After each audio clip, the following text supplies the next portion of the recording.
जय श्री श्याम दोस्तों, राधे राधे, जय श्री कृष्णा। आज है मेरी 11th एनिवर्सरी। तो ये 11th एनिवर्सरी का व्लॉग है। तो हम सुबह रेडी होकर पहले मंदिर गए थे और मंदिर में भगवान को प्रसाद लेकर गई थी। मैंने बनाया था बेसन का हलवा, तो वहाँ मैंने बाबा को भोग लगाया। और ये सुबह तैयार होने के बाद में थोड़ी सी क्लिप्स ली थी अपनी। और यहाँ देखो, स्नान वगैरह करने के बाद मैंने भगवान को तैयार किया था। इनको भी ग्रीन कलर के वस्त्र पहनाए थे। मेरे पास 2 लाला हैं, तो इन दोनों को मैंने ग्रीन कलर के सेम वस्त्र पहनाए थे।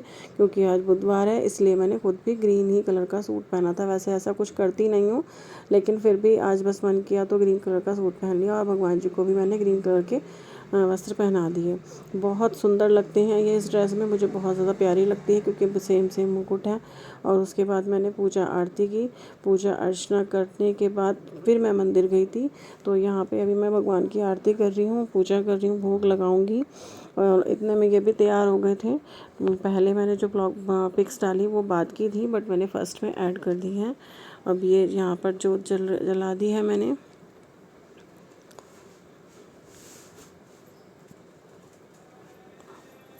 और देखो कितने प्यारे लग रहे हैं मेरे कृष्ण कन्हैया, माता रानी। बहुत सुंदर लग रहे हैं दोनों के दोनों बिहारी।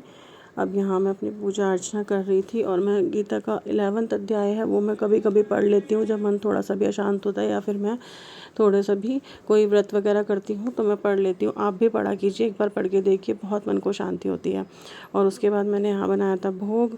तो ये मैं बना रही हूँ भगवान जी के लिए बेसन का हलवा। तो बेसन का हलवा बनाया और साथ में ही छोले उबलने रख दिए थे, क्योंकि आज मेरा प्लान था कि मैं दोपहर में ही खाना बना लूँगी। तो ये जो हम निकालते हैं गाय के लिए और अपने देवी पितरों के लिए, वो सब निकाला और भगवान का भोग के लिए भी निकाला। और फिर मंदिर चली गई। तो मंदिर जाने के बाद आज मैं इनके साथ ही मंदिर गई थी। और मंदिर गई तो फिर भैया मुझे दिखेगा, मैंने कहा उनसे एक फ़ोटो ले लो। तो उन्होंने बहुत सुंदर सी फ़ोटो ली, थैंक यू सो मच। और फिर उन्होंने ये इत्र भी हमें दिया, जो बाबा का इत्र होता है वो भी हमें दिया। कि अच्छा, उन्हें पता लगा अच्छा एनिवर्सरी है तो आप बाबा का इत्र लेके जाना। फिर ये ऊपर गए छत पे, मंदिर की छत पे जाते हैं और पक्षियों को दाना डालते हैं और सूरज भगवान को जल देते हैं। तो इतना किया, ये सब चीज़ें ये इनका डेली का रूटीन है। तो पक्षियों को दाना डेली ही डालते हैं। फिर वापस आ गई थी मैं, भगवान को जो भोग लगाया था वो प्रसाद लेकर वापस आ गई। और घर पर भी मैंने भगवान के भोग के लिए रखा हुआ था, तो वो बहुत ज़्यादा गर्म था, तो फिर इसलिए ठंडा हो गया। और अब मैंने ये अपने दोनों कुंज बिहारी को खिला दिया। तो बहुत ज़्यादा मतलब मन को बहुत शांति मिलती है जब आप भगवान को भोग लगाते हैं, उसे पाते हैं। आप भी हमेशा ये करो। और कहते हैं कि भगवान को भोग लगाने के बाद जो खाना खाया जाता है ना, उससे कभी भी व्यक्ति बीमार नहीं होता। फिर आज ना एक बम की अफवाह फैल गई थी, तो उससे आज सारे बच्चे ना स्कूल की अफरा तफरी मच गई थी। बहुत ज़्यादा ट्रैफिक, रोड जैम। आज जल्दी आ गया था कहाँ स्कूल से। और तो मुझे बताया था कि मम्मा आज ना स्कूल में ना बम की अफवाह फैल रही थी 8-10 स्कूल में, पर लेकिन मुझे नाम नहीं पता। तो ऐसे ही मुझे बता रहा था कि क्या क्या हुआ, कहाँ कहाँ ट्रैफिक मिला, थोड़ी सी बातें ये आके कर लेता है। फिर उसने मुझे बोला भूख लगी है। 11 बजे स्कूल से बच्चे निकले थे और 1 बजे पहुँचे। तो यहाँ मैंने तैयारी शुरू कर दी खाना बनाने की। इन्हें नहीं पता था कि छोले भटूरे बनने हैं, बट इन्हें बस इन्हें भूख लगी थी। तो मैंने यहाँ पे खाना बनाने की तैयारी शुरू करी और फटाफट से छोले भटूरे बनाने की प्रिपरेशन में लग गई।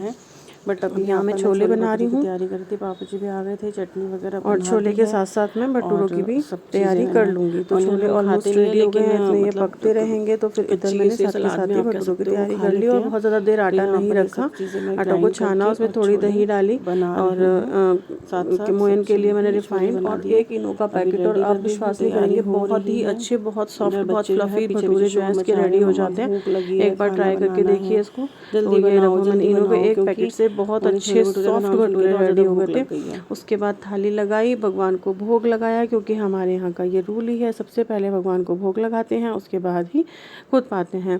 तो ये भगवान को हमने भोग लगाया है एनिवर्सरी का आज। तो सुबह हलवे का और शाम को ये दोपहर में ही छोले भटूरे का भोग लगाया। अब ये भोग लगा के मैंने प्रसाद सबको ये दे दिया। प्याज वैसे नहीं डालते, तो कच्ची पापा जी खा लेते हैं, कभी कभी हम सब लोग भी खा लेते हैं, तो इसलिए मैंने सलाद में कभी काट देती हूँ। शाम को ये एनिवर्सरी हम मना रहे हैं, तो शाम को केक कट कर रहा है। कान्हा को बहुत ज़्यादा शौक़ है केक काटने का, तो ये सबके साथ केक ज़रूर काटता है। तो ये देखो ये कितना खुश हो रहा है। तो इसने केक काटा और आज दिया मुझे इन्होंने बहुत ही बड़ा वाला सरप्राइज़ गिफ्ट। इसको छोटा पैकेट बड़ा धमाका, बड़ा पैकेट छोटा धमाका, कुछ भी बोल सकते हैं। तो ये सरप्राइज़ गिफ्ट है। इसको बड़े से बॉक्स में पैक करा कर लेकर आए थे, लेकिन ये था बहुत छोटा, और मतलब आप कह सकते हो कि बहुत दिन की ख्वाहिश थी जो ये आज ये पूरी हुई है। तो बहुत अच्छा भी लगा और बहुत रोना भी आया, क्योंकि खुशी में भी कभी कभी आंसू आ ही जाते हैं। बहुत ज़्यादा अच्छा लगा। तो ये छोटे के बड़े पैकेट के अंदर निकला छोटा पैकेट। तो यहाँ पे गैस किया जा रहा था क्या है क्या है, तो मैंने बोला ट्राईपोड है, क्योंकि ट्राईपोड की अभी मुझे ज़रूरत थी, वो मुझे नहीं मिल रहा था। मैं बोल रही थी ला दो, लेकिन नहीं आ रहा था। तो ट्राईपोड नहीं, फिर यहाँ इसमें से निकल रहा फ़ोन।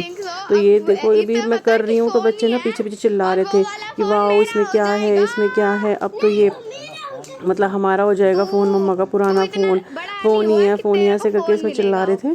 तो यहाँ पर ये देखो मैं पैकिंग खोल रही हूँ, बड़े आराम से, बड़े प्यार से, धीरे धीरे मैंने इसकी पैकिंग खोली और बताया कि हाँ बेटा इसमें फ़ोन ही है। अब इसे जब खोला तो सबसे पहले उठ के कान्हा तो चिल्ला पड़ा, वाह हमारे घर में पहला आईफ़ोन आ गया। तो ये इसको ओपन किया और इसमें निकला फ़ोन। सीरियसली आप विश्वास नहीं करेंगे, मेरी हालत बिल्कुल मतलब एकदम लिटरली रोने वाली ही थी। आंखों में आंसू आ ही गए थे। बहुत ज़्यादा खुशी भी थी और लग रहा था कि बहुत टाइम से था कि एक आईफ़ोन आना है, आईफ़ोन आना है। तो ये आईफ़ोन दिया और सबसे पहले भगवान जी को दिया, क्योंकि ये उन्हीं की इच्छा से आया था। और उसके बाद मैंने इससे एक फ़ोटो, फर्स्ट फ़ोटो जो मैंने क्लिक करी वो भी अपने कान्हा जी की ही करी। तो अभी आपको आगे दिखेगा भी कि मैं पहले फिर मैं फ़ोटो क्लिक करने के लिए गई और यहाँ पे अब मैंने कान्हा जी के लिए एक फ़ोटो क्लिक की और फिर बच्चे लग गए अपने अपने खेल में। तो अब ये दूसरा और गिफ्ट दे दिया कि चलो ठीक है मम्मा, ये देखो हैप्पी एनिवर्सरी। अब इसमें क्या था, वैसे इसके पापा ने कुछ नहीं, इसका चार्जर था, इसमें कोई स्पेशल नहीं था। ये मेरी लास्ट एनिवर्सरी की पिक है। ब्लॉग कैसा लगा ज़रूर बताना, कुछ भी अच्छा लगे तो सब्सक्राइब करना। Thank you. कमेंट में जय श्री श्याम लिखना और ब्लॉग में क्या अच्छा लगा ये भी ज़रूर बताना। राधे राधे।